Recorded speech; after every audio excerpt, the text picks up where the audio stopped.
Alors, petite actu Starship, ils ont atteint l'espace pour la première fois lors d'un deuxième vol d'essai réussi. Elle a décollé samedi du site Starbase. J'étais pas présent pour faire un live, malheureusement. Je n'ai pas pu voir ça en direct.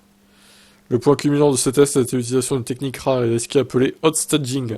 Contrairement aux séparations de fusées traditionnelles, l'étage supérieur Starship allume ses moteurs tout en étant toujours connecté au booster Super Heavy. Cette stratégie vise à fournir un coup de pouce supplémentaire en augmentant la capacité de charge utile de 10%. Cependant, ça comporte un niveau de risque élevé, car l'incendie du moteur de Starship pourrait potentiellement endommager le booster, entraînant une panne catastrophique. On va regarder la vidéo après. Pendant le vol, les étages se sont séparés avec succès, une réussite essentielle pour atteindre l'espace et concrétiser la vision d'Elon Musk de coloniser Mars. La manœuvre de mise en scène à chaud visible depuis le sol a semblé être un succès, la Super Heavy tombe vers le bas et le Starship s'éloignant.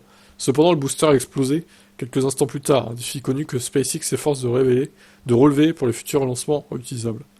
Encore une explosion, quoi.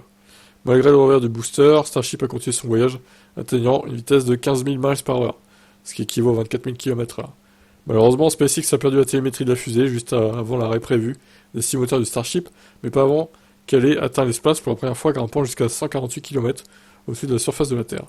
La diffusion s'est interrompue, laissant les téléspectateurs en suspens sur le sort de l'étage supérieur. Ah ah, bizarre que ça soit interrompu. SpaceX a souligné l'aspect d'apprentissage de ces tests, reconnaissant que le succès vient de la compréhension et de l'amélioration.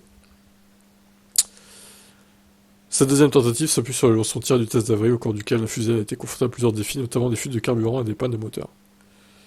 Ok, donc ça c'est la vidéo en entière. Oui, 56 minutes, on va peut-être éviter quand même. 17 secondes, ok. Alors moi j'admire ce qu'ils font, même si bon, les fusées ça pollue énormément. Mais c'est intéressant quand même de pouvoir aller dans l'espace et coloniser potentiellement d'autres planètes. Mais quand je vois comment ils galèrent à aller rien que dans l'espace alors normalement on a été sur la Lune en 69.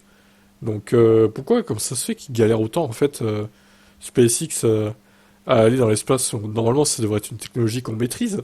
Enfin je sais pas, quel est votre avis là-dessus quand même On a été sur la Lune, bordel de merde. Pourquoi on a autant de mal à aller juste dans l'espace en fait? C'est quand même étonnant. J'aimerais avoir votre avis là-dessus. Qu'est-ce que vous en pensez? Ciao.